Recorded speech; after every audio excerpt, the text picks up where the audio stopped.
성진신약성경 마태복음 5장 10절부터 12절까지 같이 읽어보겠습니다. 의를 위하여 핍박을 받은 자는 복이 있나니 천국이 저희 것입니다. 나를 인하여 너희를 욕하고 핍박하고 거짓으로 너희를 거스려 모든 악한 말을 할 때에는 너희에게 복이 있나니 기뻐하고 즐거워하라. 하늘에서 너희의 상이 큽니다. 너희 전에 있던 선지자들을 이같이 핍박하였느니라. 아멘.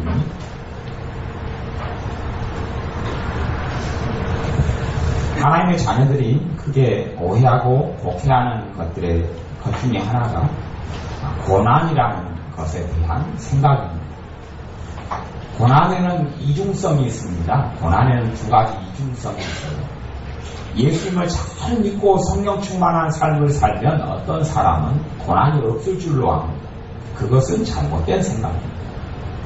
예수님을 잘 믿으면 기쁨이 있고 감사가 있고 평강이 있습니다. 예수님을 잘 믿으면 고난이 또 있습니다. 그것을 꼭 알아야 합니다. 믿는 사람들이 하나님의 자녀가 고난을 피하려고 한다거나 하나님의 자녀의 삶 속에 고난이 없기를 바라는 사람은 실제로 하나님의 자녀라고 일컬어지면서 그의 삶에 고난이 없는 사람은 그것 자체가 저주입니다. 그것 자체가 저주입니다. 그러니까 고난 자체가 복이 되는 겁니다. 고난 자체가 복이 되는 겁니다. 참 사람들은 항상 좋고 많은 것, 더 좋은 것들을 바라고 구하지만 더 좋은 것이 때론 우리에게 훨씬 좋게 되기도 합니다. 제가 지금 들고 있는 마이크가 여기에 한 3만원에서 5만원 정도 하는 마이크고요. 전에 썼던 마이크는 콘덴서 마이크라고 뽑아가지고 있던 건데 이거 수십만원짜리입니다. 근데 수십만원짜리가 뽑히고 3만원에서 5만원짜리가 여기 손에 잡힌 이유는 뭐냐 하면 수십만원짜리가 너무 이것이 콘덴서 마이크라는 것은 흡입력이 너무 좋아요. 흡입력이 너무 소리를 잘 빨아들이기 때문에 소리가 오히려 울리기도 하고 막 이렇게 좀 복잡한 소리가 나서 환경상에는 싼 것이 더 맞는 거예요. 그러니까 아예 비싼 것을 뽑아버리고 싼 것을 쓰는 거죠. 여러분의 삶 속에 하나님께서 너무나 좋은 것을 허락해 주신다면 여러분이 그것이 굉장히 좋을 것 같지만 아주 안 좋을 때도 너무나 많습니다. 실제로요, 이 땅에 살아가면서 큰 기쁨과 큰 만족과 큰 형통함과 큰 물질의 축복을 받는 사람들이 하나님의 나라에 가면 상급이 많을 것 같지만 하나님의 나라에 여러분들이 인생을 이제는 어떤 분들은 마무리 시점에 있는 분들도 많잖아요. 절반 이상의 중간 지점을 달리기 마라톤에서 지나오신 다음에 이제는 30년, 40년, 20년 그거밖에 안 남는 종착역에 있는 분들도 많아요. 근데 어떤 사람들은 그렇게 생각할 거예요. 나는 주님을 믿는다고 믿었는데 하나님 앞에 해놓은 일이 없는 것 같다. 하나님 앞에서 칭찬받을 만한 일이 무엇이냐 라고 염려하고 생각할지도 모르겠어요. 아니면 내가 주님을 열심히 잘 믿어왔는데 내 삶의 형편이 이 정도가 무엇이냐 라고 생각할지도 몰라요. 그런데 사실은 그런 사람들 가운데서 하나님 나라에 섰을 때에 큰 이런 칭찬과 영광을 받는 사람들이 거기에서 나오게 됩니다. 이건 사람들이 생각하는 딜레마이고 아이러니고 파라독스인데요. 실제로 그러한 삶이 하나님의 나라에서 일어나게 됩니다. 왜 그런 줄 압니까?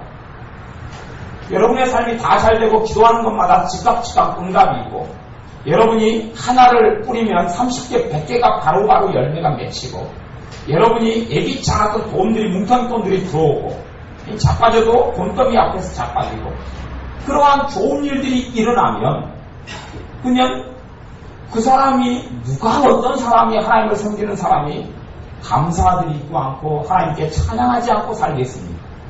당연히 그런 삶에서는 다 감사드리고 그런 삶에서는 다 찬송합니다. 사람들의 삶이 형통케 되어지면 그 사람들 얼굴이 윤택이 날 수밖에 없고 기쁨이 있을 수밖에 없습니다. 열이면 아마 열은 다 안 그럴지라도 8, 9명 이상은 그러지 않을까 싶습니다. 정상적인 믿음을 가진 사람이라면 잘됨이 있을수록 감사하게 됩니다. 그러면 그 감사나 그 찬양이라는 것이 하나님 보시기에 정말 값어치가 있는 감사냐 찬양이냐 라고 이야기할 때는 별로 그 감사와 찬양은 값어치가 없습니다. 별로 값어치가 없어요. 누구나 다 하는 거기 때문에 그렇습니다.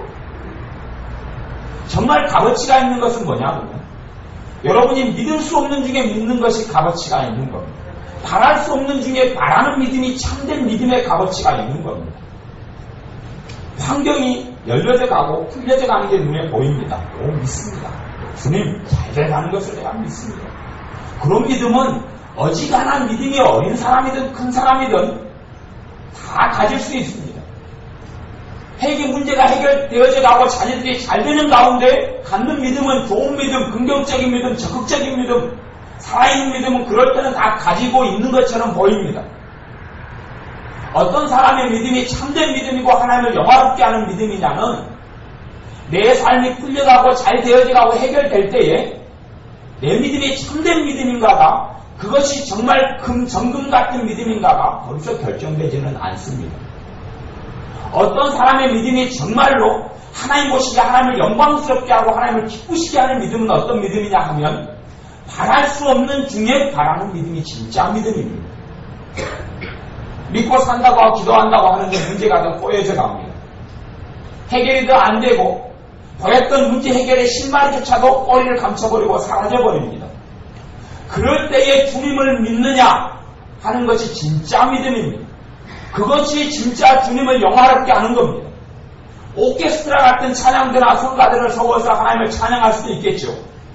대단하고 아름다운 화음을 맞추어서 한 달을 연습해서 연극을 주님께 드릴 수도 있을 것이고 아주 대단한 교회의 어떤 예배를 열린 예배라든지 이런 걸 계획해서 하나님께 드릴 수도 있을지 모르겠습니다. 하지만 그것보다 그것을 1000번 드린다 할지라도 믿을 수 없는 중에 하나님이 살아계심이 전혀 내 삶 속에 믿어지지 않을 때에 그분을 믿는 그 믿음이야말로 하나님을 영광스럽게 하는 그 어떤 예배보다 하나님을 영화롭게 하는 예배가 됩니다. 그런 예배자들이 하나님 나라에 섰을 때에 하나님은 말할 수 없는 칭찬과 영광을 받게 되는 사람들입니다. 여러분에게 내일 당장 1억짜리 복권이 당첨된다면 누가 감사를 안 드리겠습니까? 다 어지간하면 1억짜리 복권이 당첨된 다음에 아마 감사헌금 드리는 사람은 다 대부분 감사헌금 드릴 겁니다. 뭐 10만원, 20만원 정도 못 쓰겠습니까? 100만원을 못 쓰겠습니까? 그런데 오늘 있던 돈이 남아있던 돈이 내일 더 사라져 버릴 때 그럴 때 정말 감사할 수 있는 사람이 하나님을 영화롭게 하는 사람입니다. 그것이 여러분에게 상급이 되는 겁니다. 하나님 앞에서 상급이 여러분이 생각하듯이 더 화려한 삶으로 하나님께 드려야 하고 더 축복받는 삶이 되어져야지 내게 큰 상급이 있겠다고 생각하지는 마십시오. 성경에 마태복음에는 산상수훈이 있는데 모든 대부분의 성경의 산상수훈 가운데 핵심은 팔복이라는 겁니다. 예수님께서 8가지 복을 이야기하셨는데 8가지 복을 이야기하셨는데 어떤 면에서는 그 8가지 복이 서로 구분되지 잘라지지는 않습니다. 다 연결이 되어 있습니다. 8가지 복. 그럼에도 불구하고 최고의 복은 마지막에 두었습니다. 최고의 복은 마지막에 둔 복이고 그 최고의 8가지 팔복이 3절에 심령이 강한 자가 첫 번째고 애통하는 자가 두 번째고 애통하는 자는 2가지를 이야기합니다. 실제로 삶 가운데 인생의 슬픔과 고난을 당하여서 하나님을 찾게 되는 애통, 두 번째로 회개가 있는 애통, 그런 걸 이야기하고, 세 번째 복은 온유한 자가 받는 것, 네 번째는 의에 줄이고 목마른 자, 5번째 긍휼히 여기는 자, 6번째 마음이 청결한 자, 7번째 화평케 하는 자, 마지막이 8번째 복인데 8번째 복이 뭐냐고 10절부터 오늘 읽었던 말씀인데요. 의를 위하여 핍박을 받은 자는 복이 있나니 천국이 저희 것입니다. 천국이 저희 것입니다. 의를 위하여 핍박을 받는 자. 의가 여기서는 크게는 2가지 뜻이래요. 첫 번째 의는 주님을 이야기합니다. 예수 그리스도를 이야기해요. 왜냐하면 하나님께로서 난 의가 났으니 그 의는 예수 그리스도라고 성경이 밝히기 때문에 의는 예수 그리스도고, 두 번째 의는 뭐냐면 하나님을 기쁘게 하고 하나님 뜻을 행하는 것이 의라고 이야기하는 거예요. 그 주님의 뜻대로 살아가는 삶이 의, 주님께서 원하신 게 의라고 이야기해요. 이 2가지가 다 포함되는데 기본적으로는 주님을 이야기해요. 그래서 그 다음에 예수부터 주님에 대한 것을 다시금 반복하여 이야기합니다. 의를 위하여 핍박을 받는 자, 주님을 인하여 핍박을 받는 사람은 복이 있나니 천국이 저희 것입니다. 이렇게 말씀합니다. 천국을 소유하는 사람들, 실제로는 이 신앙에 있어서요, 믿음에 있어서 구원받는 사람은 어떤 사람이냐 그러면 회심한 사람들이 구원받습니다. 회심한 사람들. 근데 신학적으로는 회심하는 두 가지가 있는데 하나는 회개하고 믿음이 있습니다. 회개하고 믿음이 하나고 그것이 회심, 하나님의 나라에 들어오는 문이 됩니다. 그러면 회개가 있는 믿음을 통하여 구원을 받습니다. 요즘에 교회 가운데 알려진 믿음은 회개가 없는 믿음만을 이야기합니다. 사실은 뚜껑을 열어봤을 때에 구원받지 못한 사람이 나는 예수를 믿고 천국 간다고 생각하는 사람 가운데 구원받지 못한 사람이 꽤 있게 됩니다. 나는 구원받겠다, 나는 천국 가겠다는 사람 가운데 회개가 없는, 그래서 회개를 통해 회개하고 주 예수를 믿으라 이야기하는데 회개가 없는, 참된 회개가 없는 회심. 실상은요, 성령님께서 놀랍게 어떤 사람의 삶 가운데 임하면 그 사람의 삶에 먼저 있는 게 회개가 터져 나갑니다. 말로 닿을 수 없는 눈물과 회개와 애통이 일어납니다. 그건 성령님께서 놀랍게 임한 사람에게 있습니다. 근데 그러면 대부분의 사람은 안 그런 사람이 대부분인데 그런 사람은 회개의 과정을 걸어가야 합니다. 왜요? 동일한 것을 주님께서 요구하지 않겠습니까? 어떤 사람은 대단하게 죄가 많아서 회개가 터지고 3박 4일 때로 1년 동안 자기 죄를 끌어안고 울도록 성령님께서 이끌어가고 어떤 사람은 죄가 없기 때문에 안 그러겠습니까? 아니요. 모든 사람이 주님 앞에서 다 고만고만한 죄인들입니다. 그러니 성령님께서는 사실은 모든 사람에게 임하여 그런 역사에 이르기를 원하시는데 그 사람이 그러한 죄를 회개하기를 원치 않기 때문에 원치 아니함이 있고 특별한 또 하나님의 다른 이유들 때문에 어떤 사람들은 회개의 과정을 주님을 믿으면서 함께 걸어가는 사람들이 무척이나 많게 되어집니다. 그래서 의를 위하여 핍박을 받는 자가 천국이 저희 것이다라고 하는 이유는 거꾸로 어떤 사람이 천국을 소유한 사람이냐 하는 것을 이야기하기도 합니다. 천국을 소유한 사람, 내가 지금 천국을 소유한 사람의 증거가 무엇이냐라고 할 때에 예수님 때문에 핍박받는 사람은 천국을 소유한다라고 이야기합니다. 예수님 때문에 핍박받는 사람은 천국을 소유하고 있다. 거꾸로 이야기하는 겁니다. 왜냐하면 많은 사람들의 믿음이 귀신의 믿음과 비슷한 방불한 믿음들을 많이 가지고 있는 사람들이 있기 때문에 그렇습니다. 귀신은 하나님은 두려워하여 떨지만 하나님 뜻대로 순종하는 삶은 없어요. 그렇기 때문에 그런 귀신의 믿음 같은 사람을 야고보서에서는 구원을 받지 못한다고 이야기합니다. 귀신도 하나님 무서운 줄은 안다. 하지만 하나님을 영화롭게 하지도 않고 하나님을 기쁘게 하지도 않는다라고 이야기합니다. 그러면 참된 믿음을 가진 사람은 하나님을 기쁘게 합니다. 거꾸로 어떤 사람이 구원받는 사람이냐 천국을 소유한 사람이냐 예수님 때문에 핍박을 받는 사람은 확증을 받는 겁니다. 당연히 여러분 안에 성령께서 임하여 계신 사람도 구원받는 사람이 예수님 영접한 사람이 구원받는 사람입니다만 그런 사람 가운데 착각하는 사람도 꽤 많다는 이야기입니다. 착각하는 사람도 굉장히 많습니다. 거꾸로 구원받는 사람을 천국이 저희 것이라고 선포가 어떤 사람들에게 의를 위하여 핍박을 받는 사람에 대하여 이야기합니다. 그 다음에 11절에는 나를 인하여 너희를 욕하고 핍박하고 거짓으로 너희를 거스려 모든 악한 말을 할 때는 너희에게 복이 있나니 기뻐하고 즐거워하라. 예수님 때문에 우리는 축복은 받으려고 하지만 예수님 때문에 핍박은 받지 않으려 해요. 그건 정상적인 신앙이 아닙니다. 그건 바른 신앙이 아닙니다. 의롭게 살고자 하는 자는 고난이 따른다라고 말씀합니다. 주님 앞에서 뜻대로 살고자 하는 사람은 고난이 반드시 동반됩니다. 이 땅은 마귀에게 처해 있고 우리는 하나님의 나라를 확장시켜가야 될 주님의 군사이기 때문에 고난이 필연적으로 동반됩니다. 그런데 예수님을 믿는 것 때문에 고난을 피하려 하고 예수님을 믿는다는 것은 만사 형통을 의미한다고 착각하는 사람들이 굉장히 많은데 하나님의 말씀 성경은 그것을 이야기한 적이 한 번도 없습니다.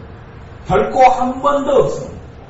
믿는 사람은 주님 때문에, 주님이 날 위해 고난을 당하셨기 때문에 기꺼이 예수님의 사람들도 고난을 받는 사람이 되어져야 합니다. 예수님 때문에 고난을 피하려 해서는 되지 않습니다. 왜냐하면 왜 주님께서 여러분에게 고난을 허락하시겠습니까?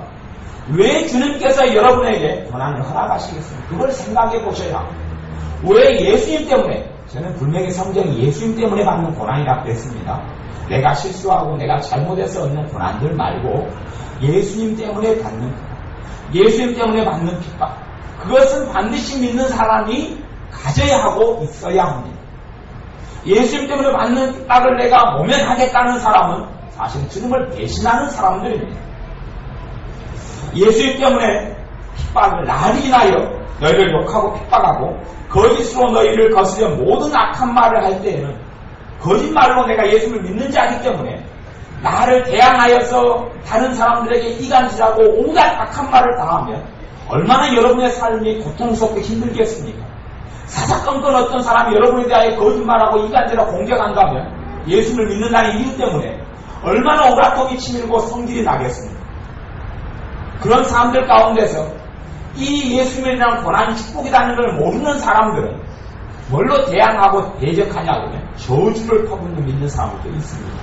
특별히 목회자들이나 주의 종이라고 일컫는 사람들 가운데 주님을 대적하고 자기를 대적한다고 생각하니까 저주를 퍼붓는 아주 어리석은 사람들이 있는데 이유가 뭐냐면 주님을 받는 고난이 축복이라는 사실을 전혀 이해하지 못했기 때문에 그렇습니다. 주님께서 여러분에게 주님을 인한 고난을 여러분의 인생과 삶에 허락하시는 이유는 여러분에게 상을 베풀어 주시려고 그럽니다. 그렇지 않으면 여러분이 하나님 나라에 섰을 때 받을 상이 어디에가 있겠습니까? 받을 상이 별로 없습니다.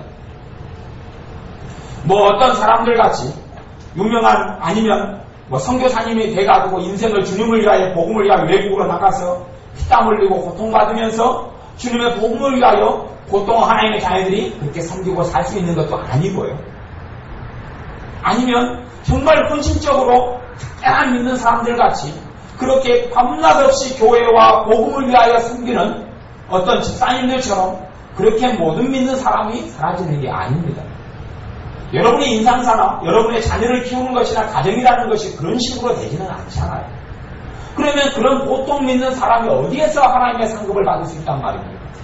그것 때문에 주님께서 여러분에게 하나님 나라에서 상급을 허락하시려고 여러분의 삶 속에 예수님이 인한 핍박을 허락하신 겁니다.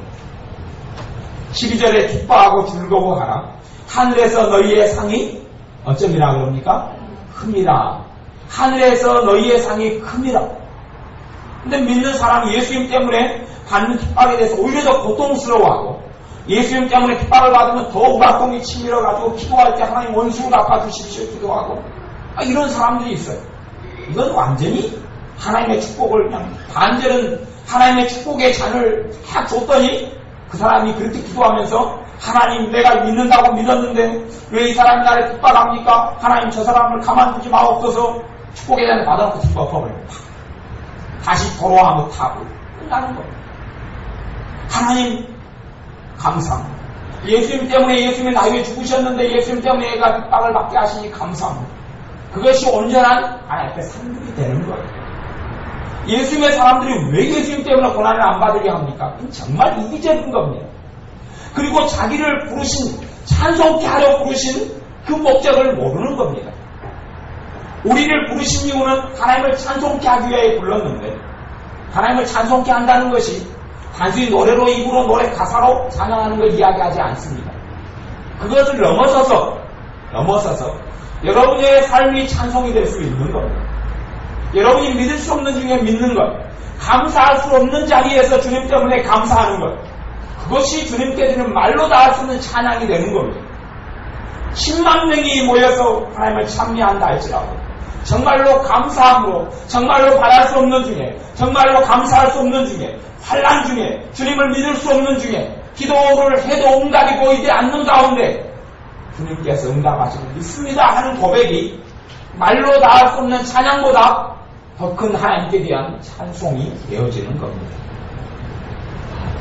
그렇기 때문에 실제로는 고난이 많은 삶 가운데서 하나님께 인정하시는 대단한 축복의 사람이 나오게 됩니다. 고난이 많은 사람 가운데 하나님 나라에 갔을 때에 자기는 아무 일도 안 하고 천국에 갔다고 생각했는데, 자기는 아무 일도 안 하고 하나님 나라에 섰다고 생각했는데, 그런 사람 가운데 영광의 면류관이 주어지는 사람이 굉장히 많게 됩니다. 참 이게 완전히 아이러스고 파라독스. 어떤 사람은 돈이 많은 장로님이어서 교회를 5개를 세웠어요. 주님 교회를 5개 세웠습니다. 머릿돌에 지금 누구누구 장로, 그리고 교회를 5개를 세웠어요. 그리고 어떤 사람은 전도를 무수히 많이 했어요. 그리고 야 내가 전도 왕이었다라고 칭찬받고 존경받고 인생을 살아갔어요. 어떤 사람은 정말 가난하고 벌받아서 새끼 먹을 것이 없고 힘들게 살아갔어요.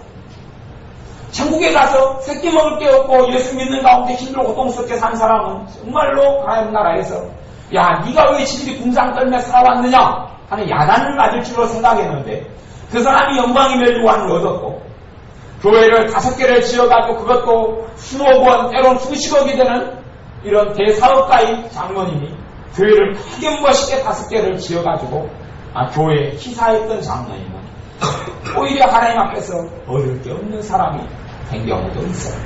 이게 실제적인 일이에요. 실제적인 일들이에요. 여러분이 천국에 대한 경험과 천국에 가까운 사람들의 간증을 자세히 그런 부분에 유의해서 보세요. 엄한데 막 집중하여 보지 말고요. 그런 부분들에 유의해서 보세요. 여러분의 삶 가운데 하나님께서 믿는데 여러분의 삶 가운데 가진 것도 없고 돈도 없고 먹고 살기도 힘들어요. 그런 삶을 오래 허락하시는 이유가 있어요.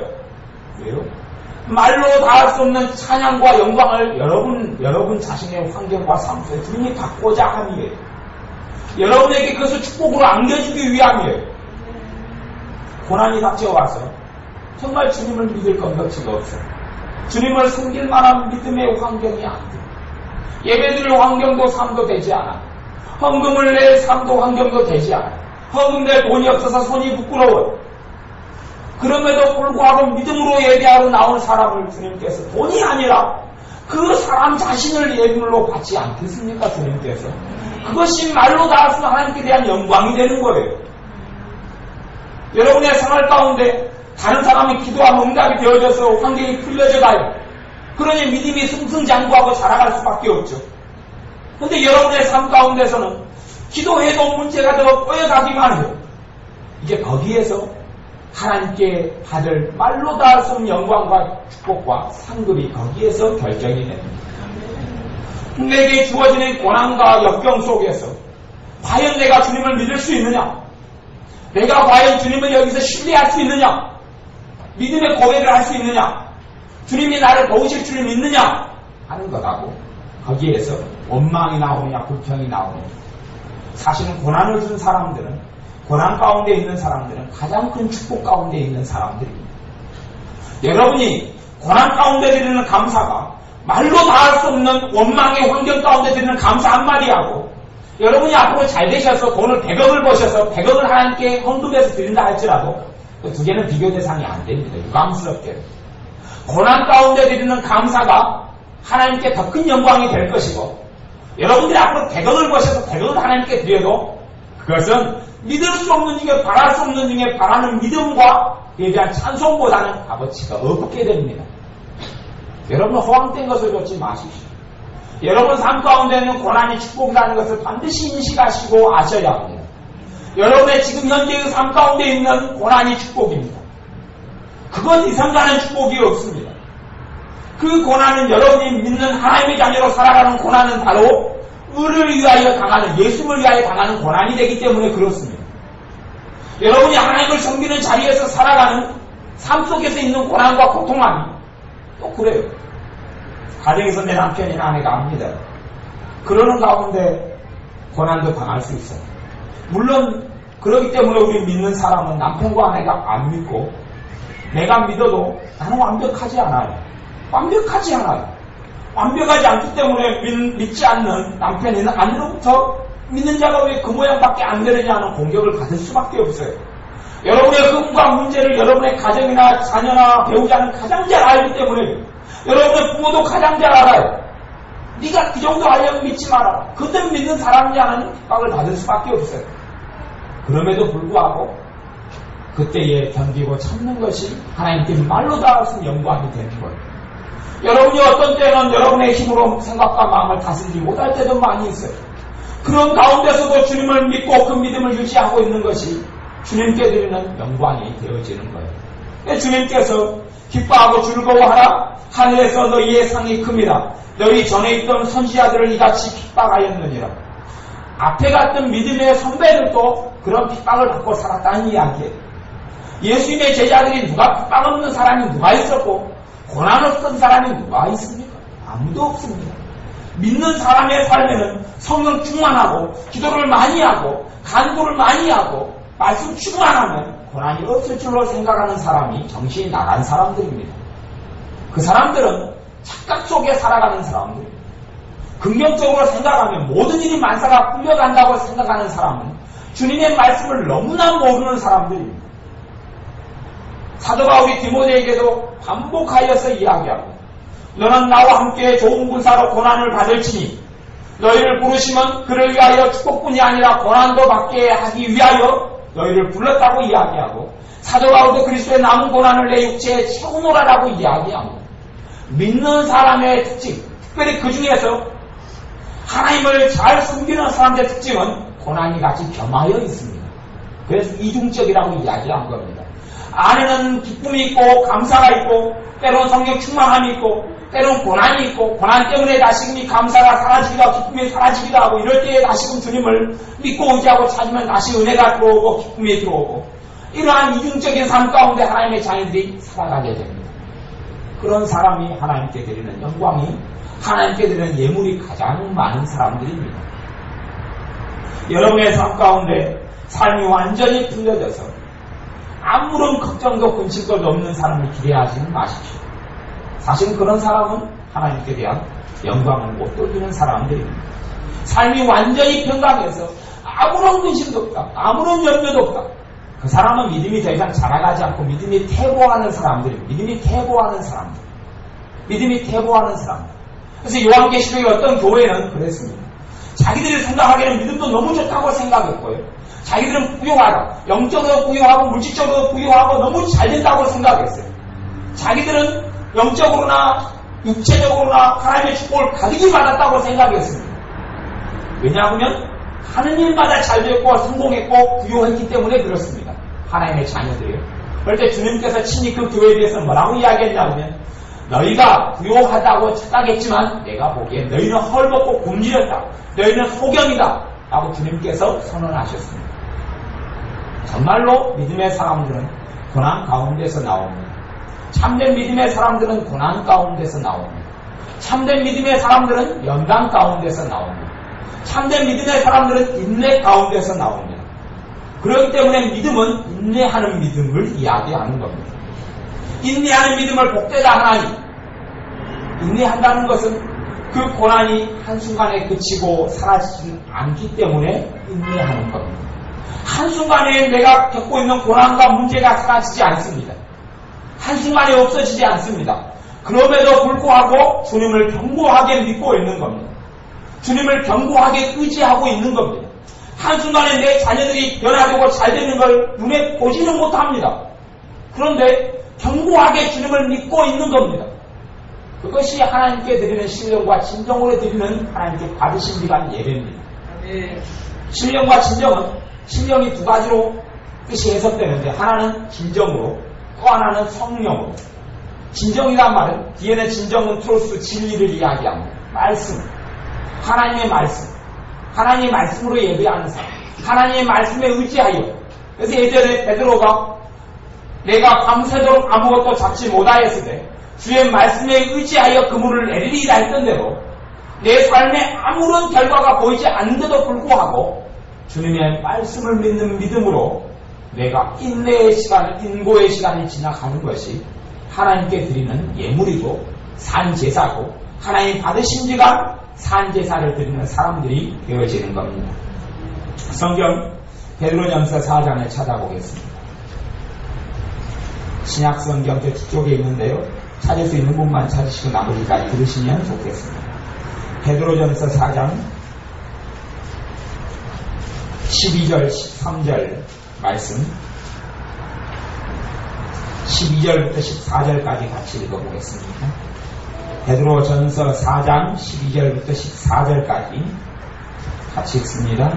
사랑하는 자들아, 너희를 시험하려고 오는 불시험을 이상한 일 당하는 것 같이 이상히 여기지 말고 오직 너희가 그리스도의 고난에 참여하는 것으로 즐거워하라. 이는 그의 영광을 나타내실 때에 너희로 즐거워하고 기뻐하게 하려 함이라. 너희가 그리스도의 이름으로 욕을 받으면 복 있는 자로다. 영광의 영 곧 하나님의 영이 너희 위에 계십니다. 아멘. 어떤 사람에게 영광의 영, 하나님의 영이 그 사람 위에 머물러 있는 사람이라고 이야기합니까? 14절에 그리스도의 이름, 예수님 때문에 욕을 받는 사람에게 복이 있는 사람이고, 예수님 때문에 어떤 사람은 삶이 형통한 사람에게 성령께서 임하 있는 사람이라고 착각하지만, 예수님 때문에 욕을 받는 사람에게 누가 임하여 있다 그럽니까? 성령님이 임하여 있다. 하나님의 영, 영광의 영, 성령님이 임하여 있는 사람이라고 이야기합니다. 다시 이야기하면 예수님 때문에 욕을 받는 사람이 성령 충만한 사람이라고 이야기하는 거예요. 그 사람에게 하나님의 임재가 있다고 이야기하는 거예요. 예수님 때문에 욕을 얻는 사람에게 하나님의 임재가 있다고 이야기하고, 하나님의 영이, 성령 하나님이 그 사람과 함께 있다고 이야기하는 겁니다. 그 사람이 하나님과 동행하는 사람이라고 이야기하는 거예요. 또한 12절에는 사랑하는 자들아, 너희를 시험하려고 오는 불시험을 이상한 일 당하는 것 같이 이상 여기지 마라. 불시험이라는 것, 시험하려고 오는 것은 하나님의 자녀에게 있어 상식이라는 이야기입니다. 상식. 이상한 일이 아니라는 거예요. 불시험이, 시련이 상식이지 이상한 일이 아니에요. 예수를 믿는 것 때문에 고난을 면제받으려고 믿거나, 온통 형통함만을 누리려고 믿거나, 예수를 믿는 것 때문에 좋은 일만을 바라고 믿는 사람은, 그 사람은 예수를 제대로 안 믿는 것이며 예수를 모르는 사람입니다. 그 사람은 사실은 혹시 모르겠습니다.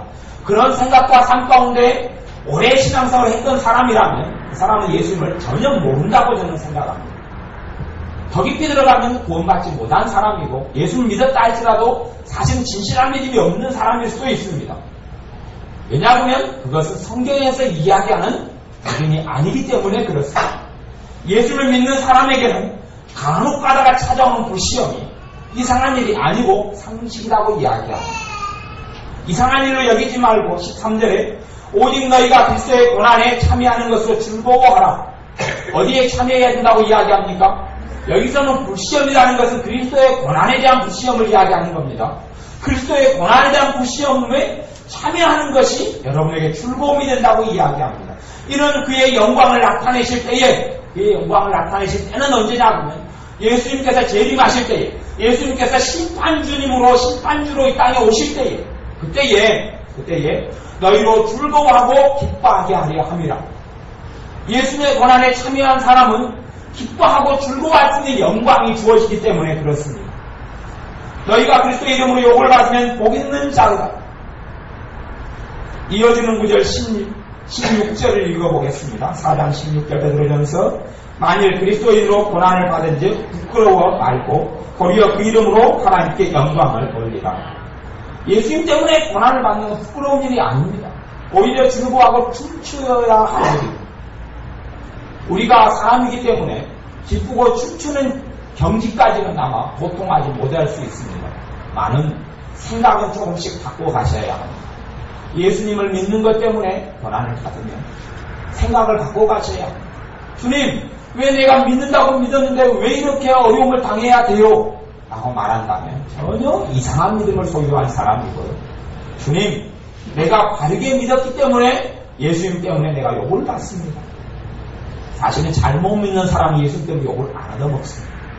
세상과 타협하는 사람은 예수님 때문에 욕을 안 얻어먹습니다. 그 사람은 잘못 믿고 있는 사람입니다. 예수님 때문에 받는 욕을 피하려고 하는 사람들은 예수님을 부인하고 살아가는 사람들입니다. 예수님을 배신하고 예수님을 팔면서 살아가는 사람들이고요. 예수님 때문에 지혜롭게 행하여야 하지만 때때로 닥쳐오는 예수님을 믿는 것 때문에 받는 고난과 욕을 수치로 여기지 아니하고 감사로 기쁨으로 받을 수 있는 사람. 그렇기 때문에 예전에 베드로와 요한이라는 예수님의 두 제자가 예수님을 믿는다는 이유 때문에 잡혀갔습니다. 잡혀가서요, 그들을 사람들이 채찍질하고 때렸습니다.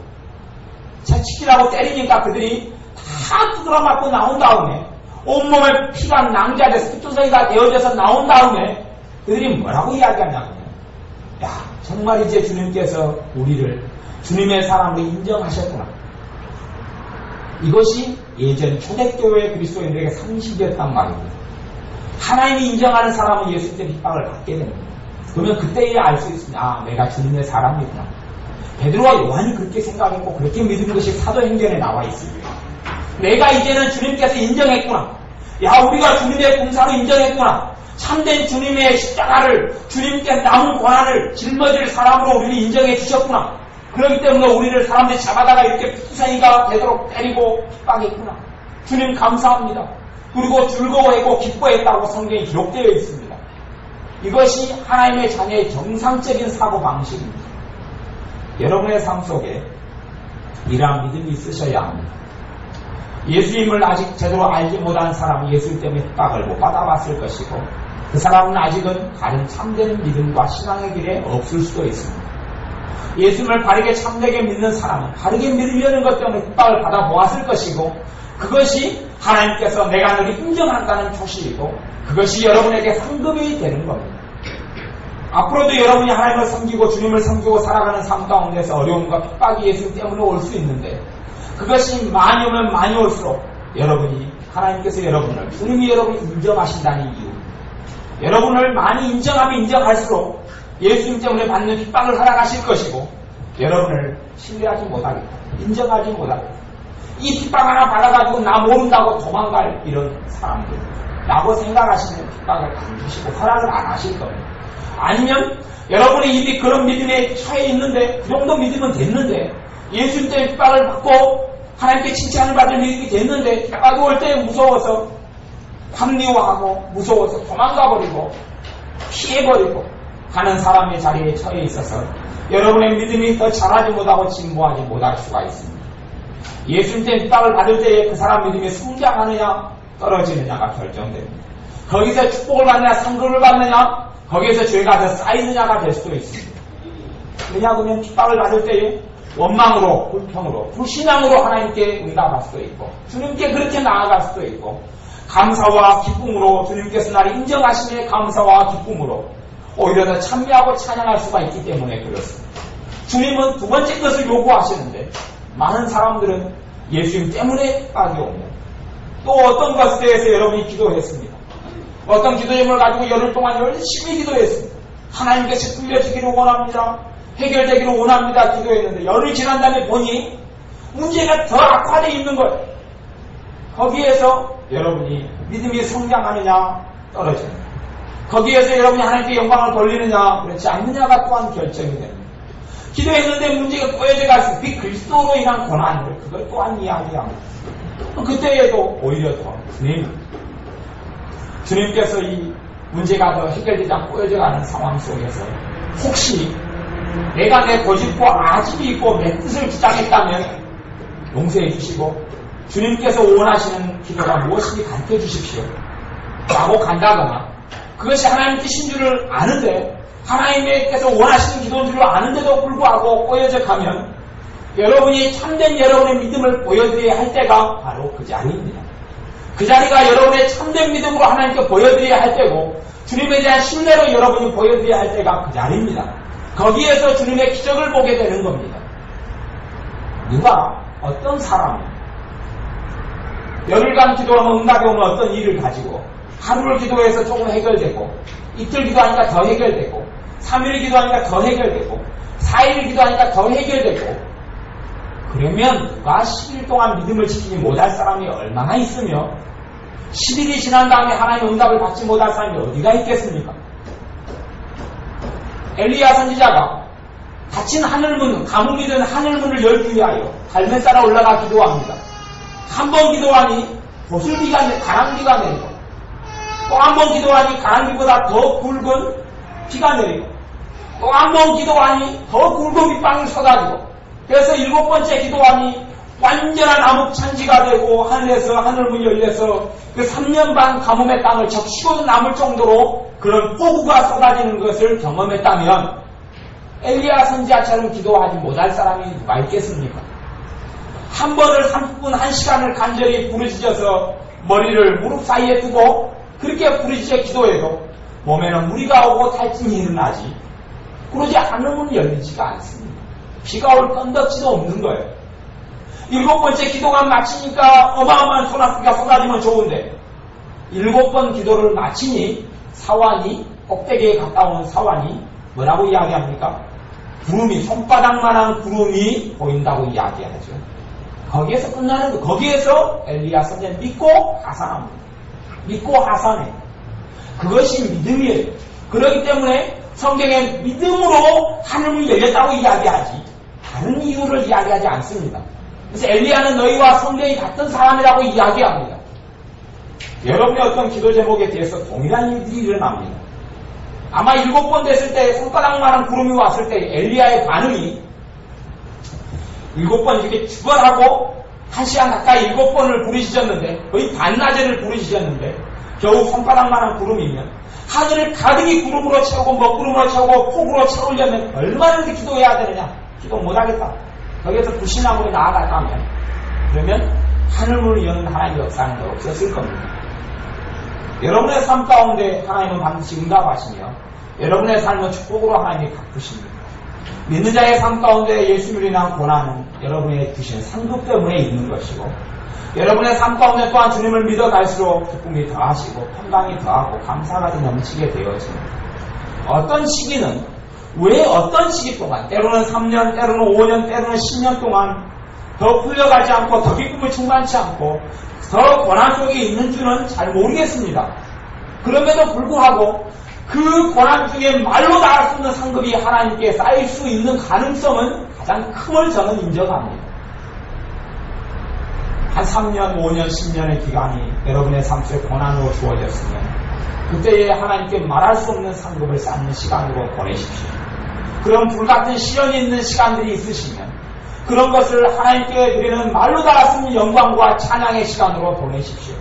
충분히 그런 여건이 되기 때문에 그렇습니다. 나중에는 여러분이 하나님의 축복을 받아서 승승장구하게 되는 일이 많고 자녀들이 잘 되는 일이 많고 더 건강해지고 더 부유하게 되는 일이 많을 때는 과거에 드렸던 영광만큼은 하나님께 영광을 돌려드리지 못하게 됩니다. 그렇게 되지는 못합니다.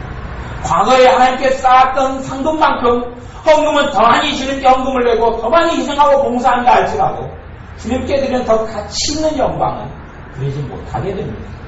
그러니 여러분들께서 지금 현재 처해 있는 자리에서 주님께 영광 돌려드리는 것을 배우셔야 합니다. 10절 말씀 읽고 기도하겠습니다. 모든 은혜의 하나님 곧 5장 10절 곧 그리스도 안에서 너희를 부르사 자기의 영원한 영광에 들어가게 하시니가 잠깐 고난을 받은 너희를 친히 온전케 하시며 굳게 하시며 강하게 하시며 털을 견고케 하시리라. 잠깐 고난을 받은 너희를 두 가지 의미죠. 하나님 이 땅 위에서 5년 10년도 하나님 눈에는 얼마예요? 잠깐. 하루가 1000년 같고 1000년이 하루 같은데 하나님의 시간표는 측정할 수가 없습니다. 잠깐 고난받은 너희를 고난을 통하여 어떻게 됩니까? 온전케 되고 두 번째 굳게 되고 세 번째 강하게 되고 혀가 경복케 됩니다. 혀를 누가 경복케 해주십니까? 하나님께서 혀를 경복케 여러분의 인생과 삶과 가정의 혀를 경복케 해주십니다. 고난을 통한 축복들을 여러분이 가장 많이 누리는 축복된 사람이 되시기를 바랍니다. 기도하겠습니다.